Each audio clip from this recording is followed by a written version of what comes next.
Hi everybody, it's Sarah Cray with Let's Make Art, and we like to watercolor. It's kind of like partying, but better. Yeah, it's visual partying. Visual partying. If partying is not visual already. So we do a different watercolor project every single week, and we break it down step by step, so no matter where you are on your watercolor journey, you can follow along and have a great time. So this is what we're painting today. The spring rabbit. It's so fun, super colorful. And I just love me some silhouette projects. You could switch this up. Maybe you don't really care for rabbits. You can put a tiger in there. Ooh, fierce. Fierce. Fierce spring. I don't know. So we are using 4 colors with this project. We are using, first, lemon yellow. Doop, doop, doop, doop. Then we are going to use some fuchsia. Doop, doop, doop. And we also have azure blue. Azure? Dang it. I think it's azure. Azure. No, I think azure is right.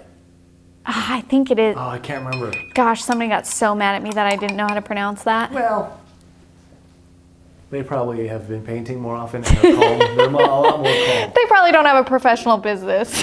It's fine. Okay, next color we have emerald green. So these are fun colors that are mixable and great. We are using 2 brushes. We are using a round 6 and a round 2. That's what these little guys are. Round 6 is for larger areas. He's Hank. This is what we name him. This is Keith. He does our little Keith. Sorry for offending any Keiths that are not. We're not saying that. Yeah, we're not saying that all Keiths are that. Just our brush is named Keith. That's just what we decided, but you can do whatever you want with your brushes. Okay, hold on, I got a water spot on my painting. So, we have 5 steps with this project. The very first step is we are going to do a multicolored wash for our grass and flower fields. Second step, we are going to do the sky. The third step, we are going to do our mountain. The fourth step, we're gonna put in grass and flowers. And then the very last step is just details. It's an important step. Details. Details. Okay, so we have a silhouette of a bunny, and if you don't have our subscription box or our kit, you can order this silhouette. No, you don't have to order it. You can just download it off of our website for free. Or you can just draw your own or do whatever you want. Or you can just, if you like us, buy the kit or subscribe, and then you already have it. And I transferred this using graphite paper. If you don't know how to use graphite paper, we use it in all of our, not all of them, probably half of our live tutorials. Or you can Google how to use it. Or you just play with it for a minute and you'll figure it out. It's pretty fun.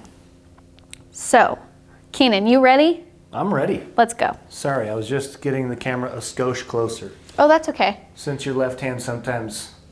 Oh yeah, should I has a hold mind of its something? own. I'll hold a pen, maybe that will help me. Sure.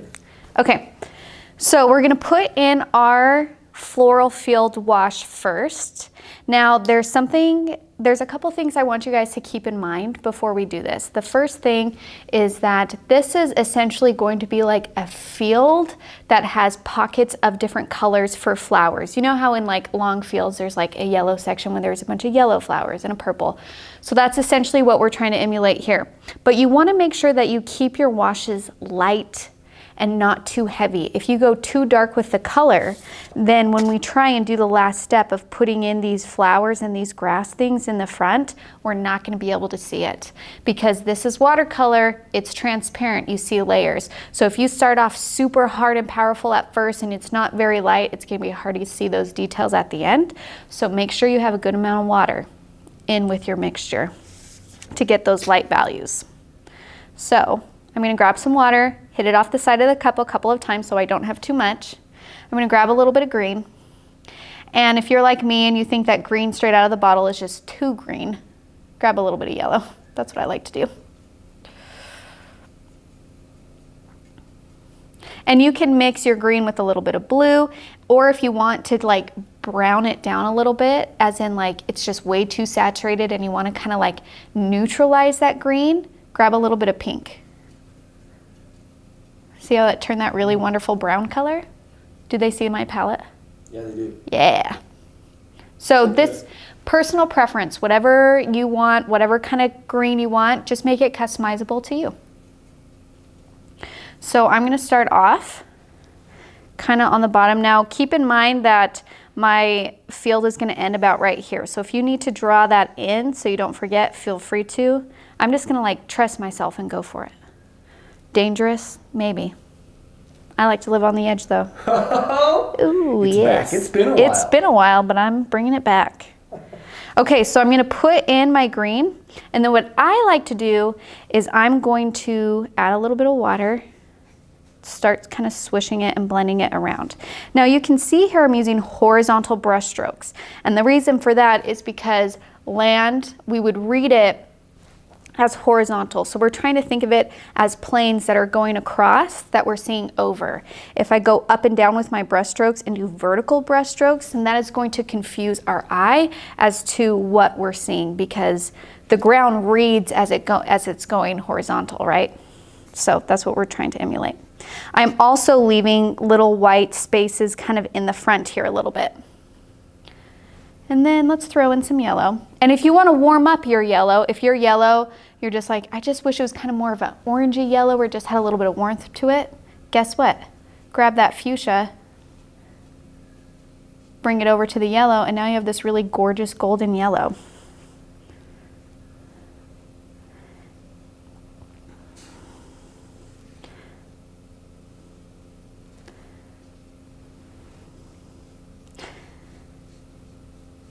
And then I'm going to do a little pop of a purple wash right up here because I want to put some purple flowers up there. So to get purple, I'm going to take my fuchsia and a little bit of ash, my blue. I'm going to take a little bit of blue, mix that, get some purple, add some water to it so it lightens it up, and just put a little bit there. Now I don't want to blend it too much out of my like green and yellow, because I'll show you what happens if you blend across too much. You see how it's turning this muddy color? Yeah. That's because that's because purple and yellow and green, like purple is not next to yellow on the color wheel and it's not next to green. So if you mix those up, they're gonna get muddy. So that's why I'm just gonna do a little bit here. If they blend a little bit, it's okay. It's not the end of the world. But what I'm saying is you don't want to take your brush and go and try and blend all of the colors together, because you'll just get mud. And now we can do like a soft, like pink wash over here. So put the color down first. If it's too strong, that's fine. Just grab some water, blend it out. Now you guys are the boss of this painting, so you get to choose where your colors are going to go, how far they're going to go. But just keep in mind that basically wherever the colors are, that's where you're going to get like those pockets, as in like that's where the flowers would be.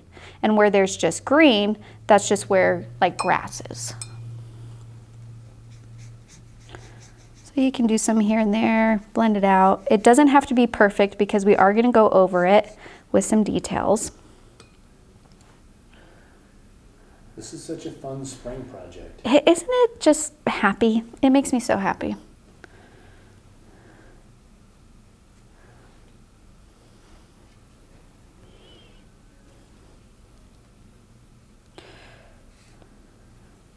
So same thing, green and the pink color, they're not friends. Well, they can be friends. They just won't mix nicely together. So I'm going to put a little bit of yellow in between there to kind of soften that transition.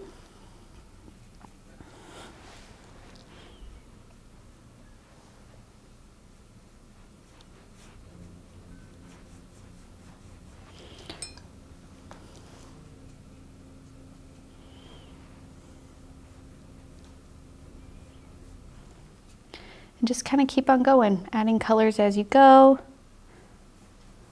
Now the other thing I want you to keep in mind is that when you're trying to paint depth of space in a field, what I want you to keep in mind is that close up to us, this foreground, whatever's closest to us, they're going to have thicker patches of color. As we go into the distance, we're only seeing the very tips of things, which means that your color pieces are going to be thinner. Does that make sense? So here I'm getting thick patches, and then as I go back, my patches are gonna get a little bit thinner, and that's how we kind of communicate space a little bit. I wouldn't have thought of that at all. And notice it, like if you guys have fields, like I know in Missouri we do, so Keenan, while you're driving or whatever, and you see a large field with patches of color, notice that in the front, they're a little bit thicker. As they go out, those patches just thin out because you're only seeing the top of them. That makes sense then. So it's just a fun little thing. It is a fun little thing. It's funny the things that we don't notice, that we see all the time, but we just don't take the time. When do you start noticing those? When you look for it. Huh. How do you know to look for it? Me. Perfect. But that's why, like, if you've ever taken a painting class, like I remember there was an outdoor painting class, and that's essentially what you do is you go out into the wild and you just look across things and you just actually pay attention to what your eye is seeing, not what your brain is telling you that you see. And sometimes you have a teacher there that's like, no, this is what you think you're seeing. Let me show you what you're actually seeing. And then you're like, dang, how can my eyes play tricks on me like that? But they do. It's crazy.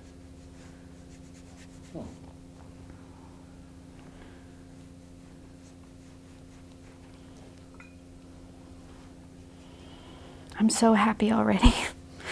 I love these colors.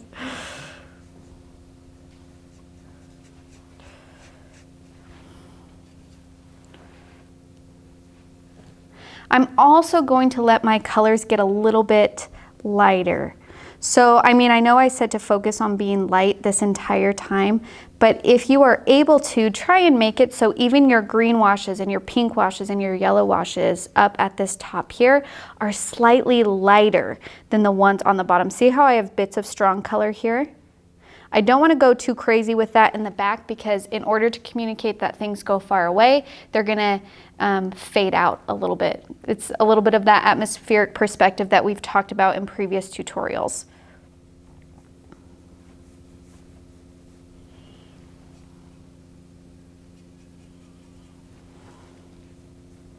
I'm getting a little bit of your left shoulder. There we go. Is that better? Yes, much better. Okay. Thank you. And again, I want you to keep in mind, don't stress out about this part. There are so many fields with so many different flowers everywhere. So there's no wrong way to do this because somewhere, sometime, it looks like this. Even if what you get is brown, that's very true to what you might see. I went to Germany for training one year. Yeah. And the fields there were there were so many different colors. I don't know the story or history behind them, but one field we ran through, it was just, they were like 5.5 feet, 6 feet tall of just yellow flowers. No. They were enormous and awesome. Ah, that sounds so beautiful. That probably was so fun to like run through. It was a lot of fun. I'm not a huge runner, but I feel like I could do that. When you're having fun. When you're having fun. It's a dangerous sport. Okay. That's it, guys. That's step number 1. That's our field. Now you can always finagle it, but you have room to play with this until we start adding like those detail flowers. So if you want to mess around with yours a bit more, I'm actually going to add a little bit of like orange over here. I just want to. So I mix a little bit of my fuchsia with my lemon.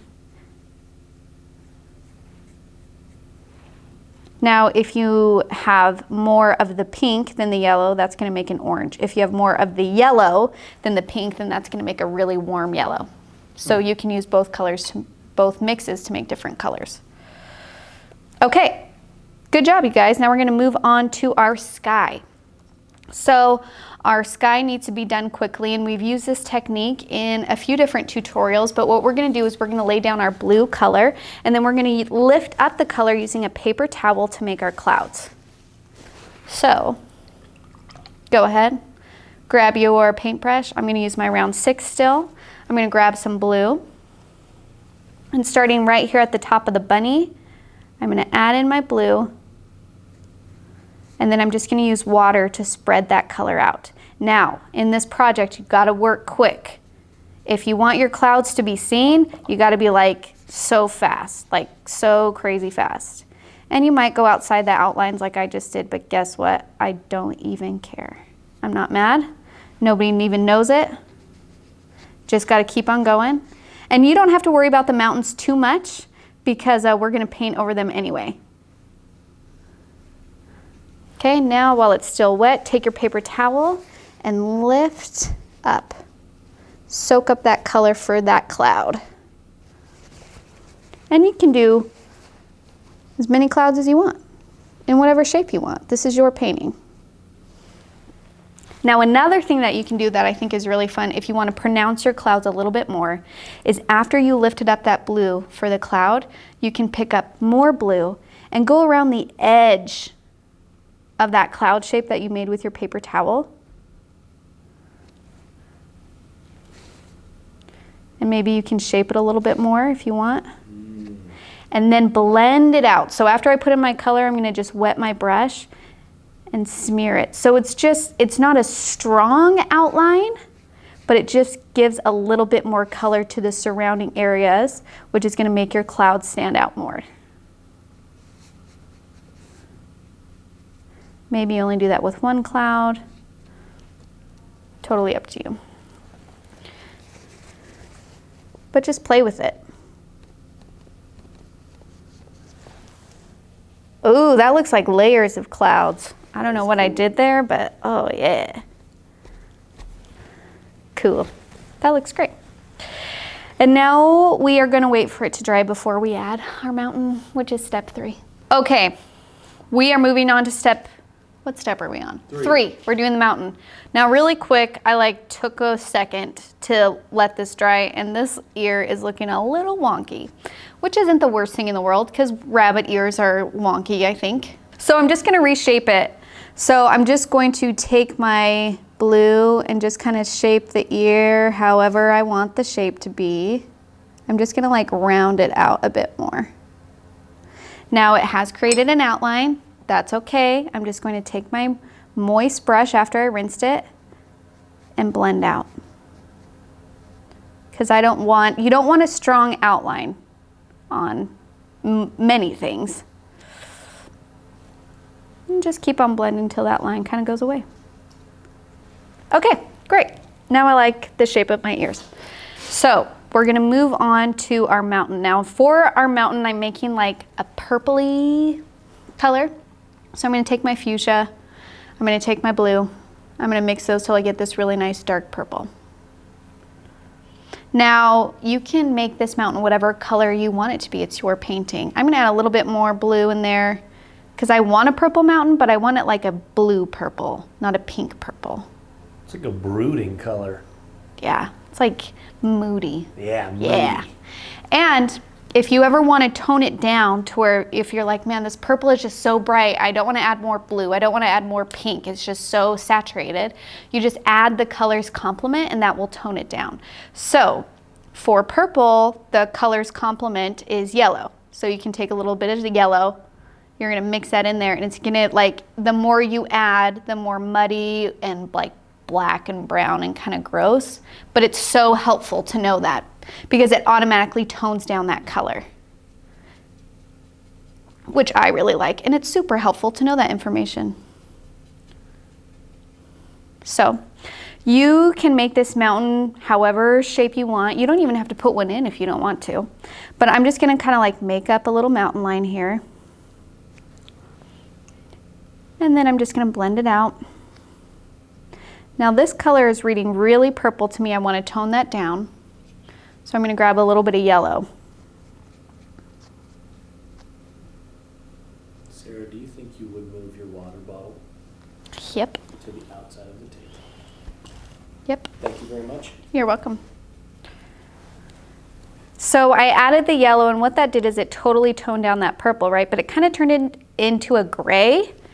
And I'm going to add a little bit more blue to that gray, just so it's not so drab. There we go. That's what I'm looking for.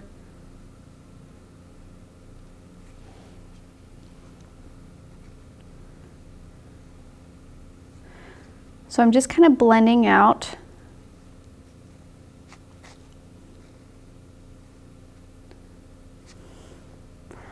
And don't forget that your mountain range goes across this little bunny's back. Now the reason that I'm not outlining the back part, kind of like how I did this part here, is because we have to remember that the silhouette of the bunny is independent from the landscape that's happening. So if I were to take a dark outline and try and outline the mountains right here, that's not how we would actually see it. Because if we take off this bunny silhouette, the mountain keeps on going. That dark line would be like more up here or wherever the top of your mountain is. So don't do it on the back part, because that's not, unless that's where your mountain ends. If that's the top of your mountain, then go ahead and do that. But for me, this is such a small space that my mountain doesn't end there. It keeps on going. And so I don't want to outline it, because the silhouettes are separate from each other. They're independent. And then I like to always just like do a little bit of like, while it's still wet, I'm going to drop in a little bit of strong color here on the edge. If you want to like try and do a little bit of shading a little bit to give that mountain a little bit of depth, feel free to. I'm not going to go crazy, just a little. Now, something I want to bring up. Earlier I talked about atmospheric perspective, where I said that things far away get lighter. Now, if you notice, these are very dark colors. These are dark values. So this is me totally ignoring that rule that I said and just putting a dark mountain there. And we have that right to do that because this is our painting and we created it.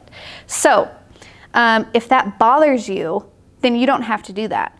But if you guys notice, if you look at this mountain, because we put in that dark mountain there, it brought it closer to us because of how dark it is. If I were to leave that space there and not have a mountain there, then that back field would feel so much farther away. So it just depends on what you want to accomplish. And this is how knowing the techniques are beneficial, because you can follow them or you can choose to ignore them, and it doesn't matter because it's the world you're creating. So you get to pick and choose what rules you want to follow. Okay, sound good, Keenan? Sounds great. Wonderful. That's I'm gonna do one more line, little edge here. Oh yeah, that's looking good.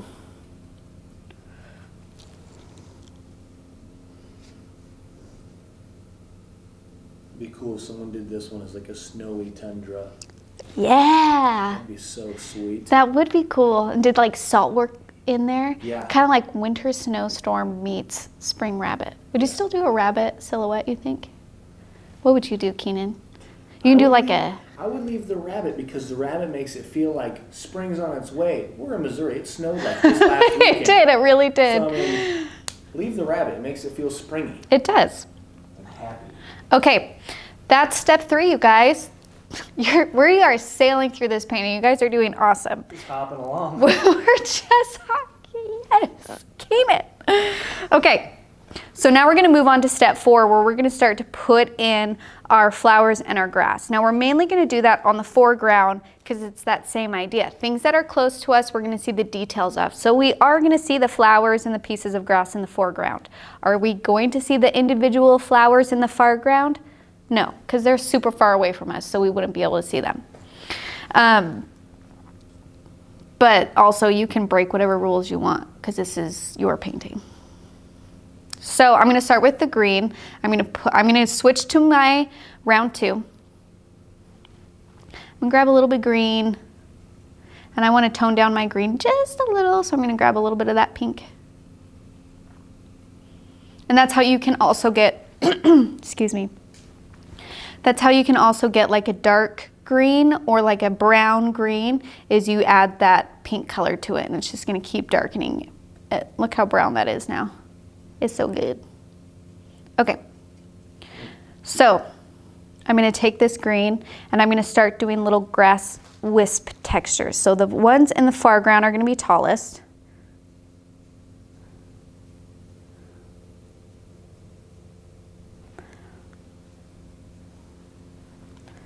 And then as you go across your painting, they're going to get a little bit smaller. So here's where they're tallest. They're going to stick out like medium here, And I'm just doing them here and there. You'll notice that I'm not going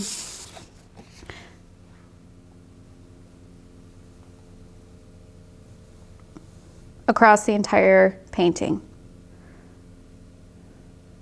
I'm not going to do that. I'm just doing them here and there. And then as I get deeper, I'm going to look where these green areas are, because we're going to like pay attention to where there's grass and when there's flowers.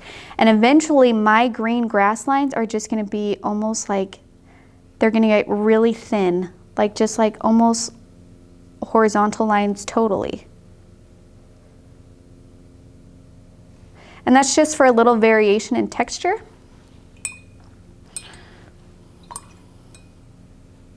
And I also try and match up whatever details I'm putting. I'm trying to pay attention to what the wash is underneath. So I have this really gorgeous like yellow gold area.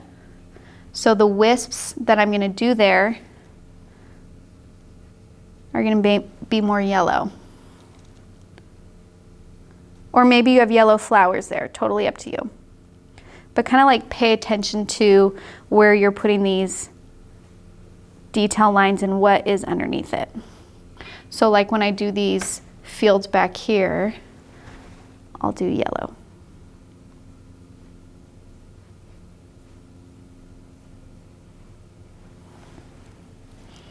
That's looking good. Now in these pops of color here, like this purple, we can start putting in some flowers. Now the wonderful thing about watercolor and flowers is they go so well together. And you might think like, I don't know how to watercolor a flower, but let me tell you that you can, number one. But a lot of it is just like making kind of a roundish form. Those could totally be tops of flowers, you know? Especially on top of like a light pink wash, forget about it. Those look like flowers all day long. So don't get caught up on like the individual flower. Don't let that stop you. Now in this very first part, I'm gonna put like, almost like lavender. So they're just little like, that thin out. They're kind of like triangle dots.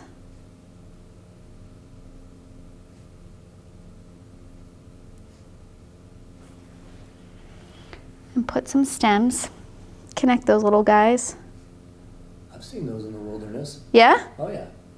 Perfect.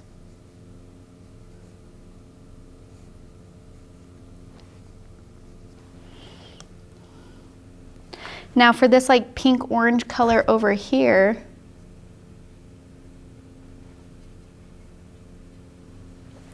I'm just gonna do some kind of like floral shape, like round. So it's gonna be like, here's a little bit around.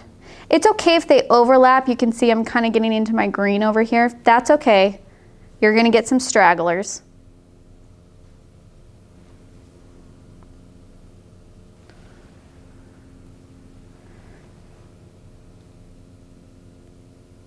So I made like that orange color, and then I'm grabbing a little bit of that straight pink.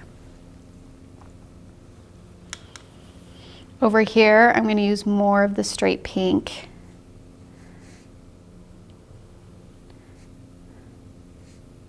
But maybe think of like the tops of tulips, how they're rounded. Or think of roses, how they usually are a circle swirl. Or daisies, how they have those 5 stars, like points. Just play with them. You can do poppies, just whatever comes to mind. Just keep in mind that the ones in the front here, they're gonna be the biggest, and then as they go back, they're gonna get a little bit tinier. And that's just how we communicate the space, the depth between them.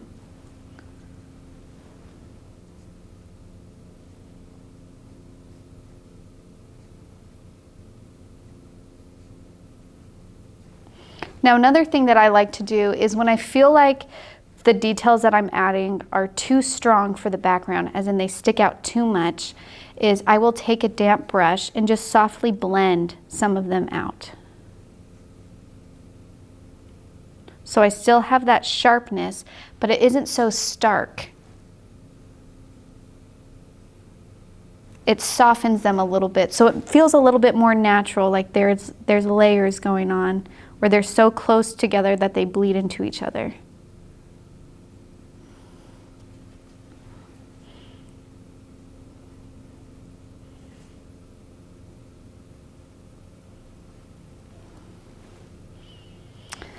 Well, that is looking really pretty.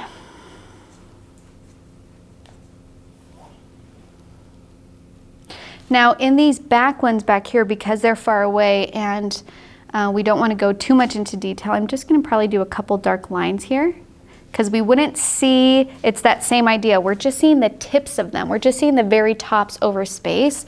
So we wouldn't see the individual flowers, but we will see a little bits of color popping out. Then blend those out.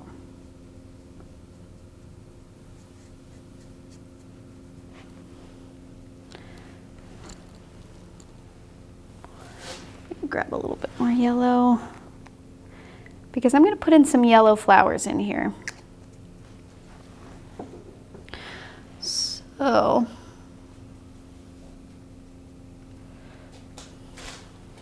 maybe I'll do it in my green area, because why not? Because you know those like flowers that I guess they would be like weeds, where they're like kind of spiky and there's like yellow tips to them, or dandelions or something like that. Yeah. I was actually trying to find a weed flower, but I can't remember its name. I thought it was chrysanthemum? Yeah, I thought it was that. No. But I don't think they just grow in the wild here. I think it's something else, but it would have looked really good like in a white space. Oh yeah. So I'm just doing like tops of flowers here, and if you want to like go all out and try and do like daisies, you can, but it's because you're not seeing them close up that they essentially just look like dots of color, and that's okay. And I know your brain is fighting you right now, and your brain is like, that's not what a flower looks like. That's what our eyes actually see when we look at fields from a distance.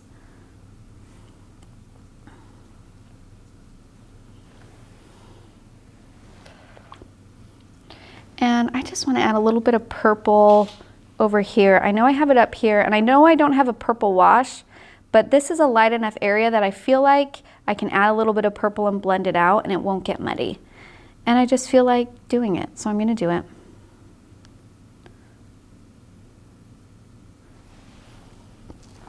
So I added my purple, then I'm going to softly blend out. Now if you want to put in your purple wash and then do these detail flowers, go ahead and do it. Or you can add things this way too. I don't think that there's like a strong wrong or right way. It's just whatever you feel like trying.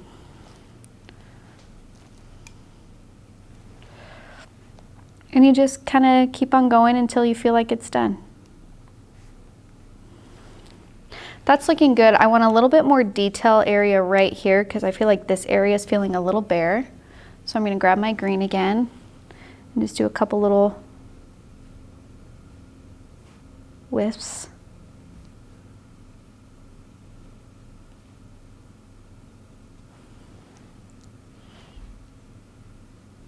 Just for some texture.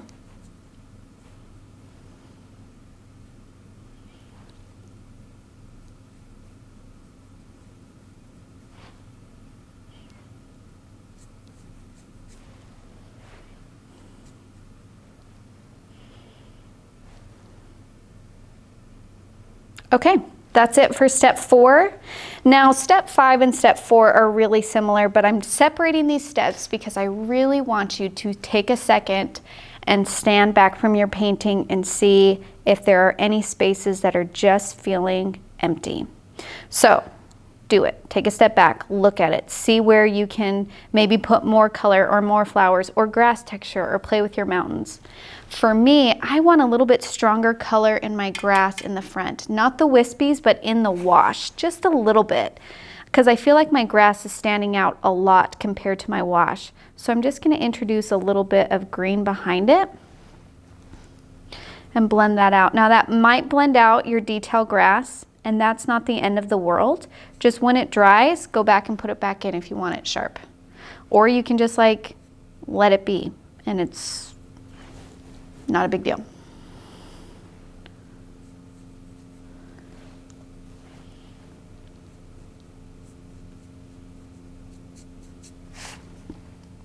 That feels so much better to me. And I also want like a warmer yellow over here. I really liked how I got that in the example, this like warm yellow. So I'm gonna try and put that in. Right now the texture in that spot is really neat. Yeah, that water wash. I'm not gonna mess with that because I like that line. I'm gonna go underneath it.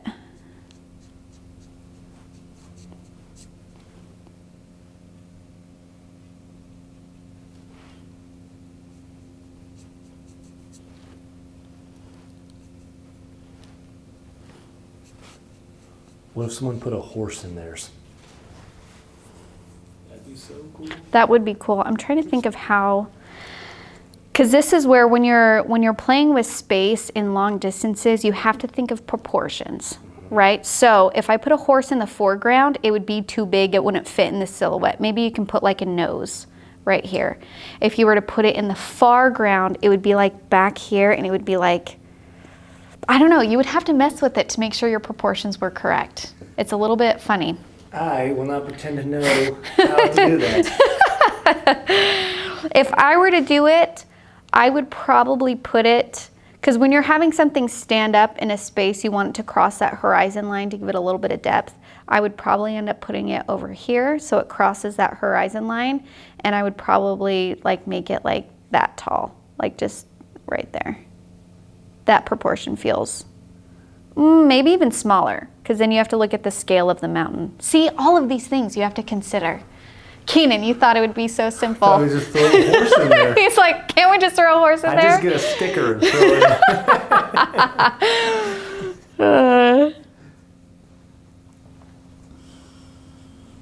Okay, yeah, so really take a second look, and I feel like that color is too white back there. I'm gonna add a slight pink wash back there.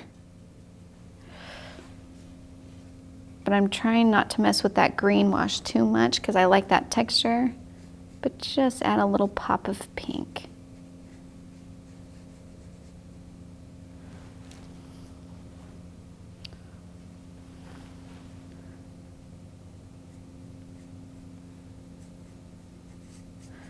So remember with watercolor, I know that sometimes we put something down and we think like, oh no, I ruined it or whatever, but like you can make adjustments as you go. It's not as set in stone as you think.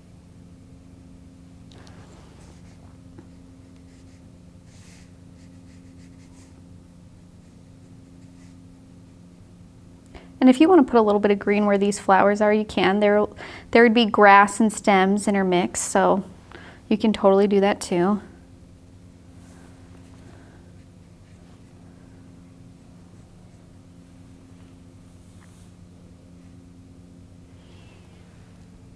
Yeah, that feels so much better. Okay, guys, we're done. That's it. That's the whole painting. You did it. Good job. This one is so fun because you really can make this field be however you want. Like if you're in California, which is where I'm from, Northern California, we get those poppies, those golden poppies. So you get orange fields and you get green with orange and yellow in there, and it's so beautiful. So don't be afraid to customize this to what landscape you're comfortable with. If you paint it, share it. I know it's so scary putting your art out there, but if we show people that we're creative and we're courageous and it's okay to be vulnerable and it's okay to show that we don't do everything perfectly the first time, then more people are willing to try things. So tag us in it. I would love to see it. Let's Go Make Art is our Instagram handle, so you can tag us in that, or hashtag Let's Make Art. You can share it on Facebook, or we have a really wonderful watercolor group that's on Facebook called Let's Make Art Watercolor. It's big. It is. It's like over 14,000 members, very supportive community, and everybody there is in different levels. So if you want to post your stuff, but maybe not to your like all your friends can see, but you want to show somebody, that's a great place to start.